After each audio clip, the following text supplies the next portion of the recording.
کہ میں یہ کہوں گا کہ جو رد عمل سامنے آئے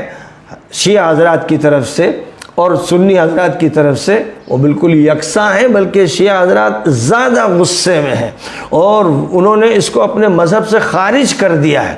اور ان کا یہ کہنا ہے کہ قرآن میں کوئی تحریف نہیں ہوئی۔ یہ ایک بہت بڑی فتح ہے۔ عام طور پر سنیوں میں یہ بات چلائی جاتی ہے کہ شیعہ تو قرآن کی تحریف کے قائل ہیں۔ اب جب اس شخص نے اس طرح کی باتیں کی اور خاص طور پر ابو بکر و عمر و عثمان رضی اللہ عنہم کی طرف منسوب کیا، تو بظاہر جو بات چلائی جاتی ہے کہ شیعہ تو ان کو برا بھلا کہتے ہی ہیں تو اس کو وہ قبول کر لیتے، لیکن شیعوں کی طرف سے سخت رد عمل کا اظہار کیا گیا، چاہے مولانا کلب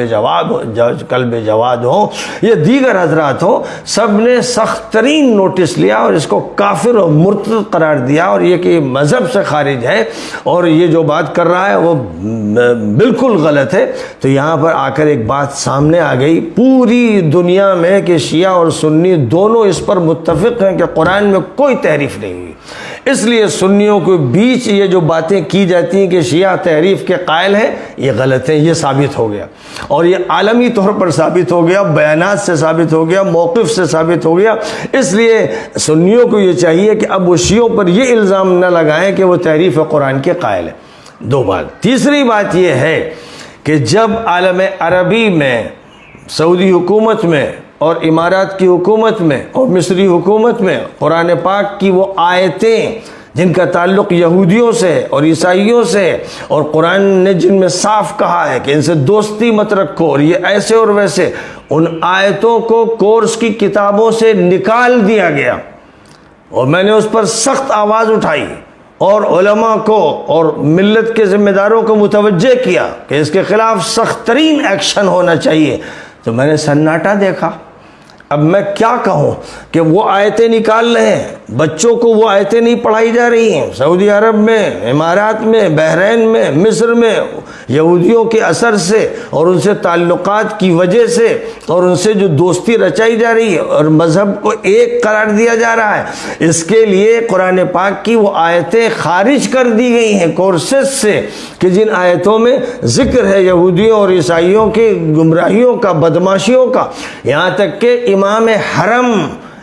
حرم دعاؤں میں اب صہیونیوں کا اور صلیبیوں کا تذکرہ تک نہیں فرماتے ہیں۔ تو اتنے بڑے خطرناک انحرافات مرکز اسلام میں ہوتے ہیں تو یہ کہاں خاموش ہوتے ہیں؟ یہ ایک بڑا سوال ہے کہ وہ تو ایک پاگل و سن کی آدمی ہے، اس کے لیے تو بہت ہی متحرک و فعال نظر آ رہے ہیں، اور جہاں حکومتیں ہیں جو پوری قوم کو تبدیل کر دیتی ہیں، مذہب کا خاتمہ کر دیتی ہیں، جو نسلوں کو بگاڑ رہی ہیں، اور جو یہودیت اور صلیبیت کی جڑیں جزیرۃ العرب میں مضبوط کر رہی ہیں، ان کے خلاف جب بات کہی جاتی ہے اور میں للکارتا ہوں، پکارتا ہوں علماء کو اور مفتیوں کو اور دینداروں کو، تو اس وقت میں ایک خاموشی دیکھتا ہوں، قبرستان کی سناٹا دیکھتا ہوں، تو اس سے یہ بات معلوم ہوتی ہے کہ یہ دوغلے قسم کے لوگ ہیں، یہ ایک طرف کچھ کہتے ہیں دوسری طرف کچھ کہتے ہیں، اور اسی طرح جو مسلک ہیں اور الگ الگ فرقے ہیں ان کے بارے میں بھی ان کی الگ رائے ہے کہ کہیں پر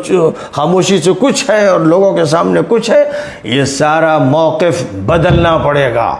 اور جو سچا موقف ہے جس کو قرآن خود کہتا ہے، قرآن ہے جو کہتا ہے کہ اس باطل اس کے قریب نہیں آ سکتا ہے، قرآن کہتا ہے کہ اللہ تعالیٰ نے ذمہ داری لی ہے کہ ہم نے یہ کتاب اتاری، ہم اس کے محافظ ہیں، اور اس نے اس کی حفاظت کیسی کی ہے، 1450 سال اس کی دلیل ہے، اس کے شواہد جمع ہیں، لاکھوں بچے قرآن پاک کے حافظ ہیں، لاکھوں بوڑھے حافظ ہیں، لاکھوں جوان حافظ ہیں، اور رمضان المبارک آنے والا ہے، تراویح کی جو بہار ہوگی اس میں بچے بچے قرآن سنا رہے ہوں گے۔ تو دنیا کی کوئی کتاب بھی قرآن پاک کے مساوی نہیں ہے، ہر کتاب میں تحریف ہو گئی ہے، صرف قرآن ہے جس میں تحریف نہیں ہوئی، نہ لکھنے میں تحریف ہوئی، نہ حفظ میں تحریف ہوئی، نہ پڑھنے میں تحریف ہوئی، نہ تلاوت میں تحریف ہوئی۔ یہ ایک حق ہے جس حق کو بتانے کی ضرورت ہے، جس حق کو دکھانے کی ضرورت ہے، اور میں نے اس کا مطالبہ کئی مرتبہ کیا کہ جب تراویح ہو رہی ہو تو ہندو بھائیوں سے کہا جائے کہ آپ بھی آئیے اور مسجد میں بیٹھ کے صرف سنیے، دیکھیے کہ ہمارے چھوٹے چھوٹے بچے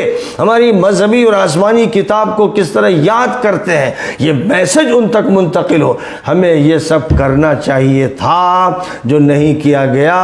اور دوغلا پن چھوڑ دیجئے۔ جو جرائم عالم عربی میں ہو رہے ہیں ان کے بارے میں بھی اسی طرح سخت بولیے، سخت لکھیے، سخت مطالبہ کیجئے۔ اور رہ گئے یہ وسیم رضوی ٹائپ کے لوگ جن کا کام بھونکنا ہے، ان کے بھونکنے پر متاثر ہو کر نہ بھونکنے کی ضرورت ہے اور نہ بہت زیادہ چیخ و پکار کی، ان کی کوئی حیثیت نہیں، نہ سپریم کورٹ میں سنی جائے گی اور نہ اس کے مطابق کوئی عمل ہونے والا ہے۔ ایک اپنی جگہ پر ٹھوس حقیقت ہے، کھلی حقیقت ہے جس کا سب کو مشاہدہ ہے۔ بڑی خوشی کی بات یہ ہے کہ تمام شیعہ بھی اس پر اور تمام سنی بھی اس پر متفق ہے، قرآن میں کوئی تحریف نہیں ہوئی۔ یہ ایک بڑی فتح ہے، یہ عالم اسلام میں ایک بڑی فتح ہے۔ کم از کم یہ جو نکات ہیں ان نکات پر اتفاق ہونا چاہیے، اور بلا وجہ جو الزام لگایا جاتا ہے شیعہ بھائیوں پر کہ وہ قرآن کی تحریف کے قائل ہیں، اس طرح کی الزام تراشیوں سے بھی پرہیز کرنا چاہیے اور زبان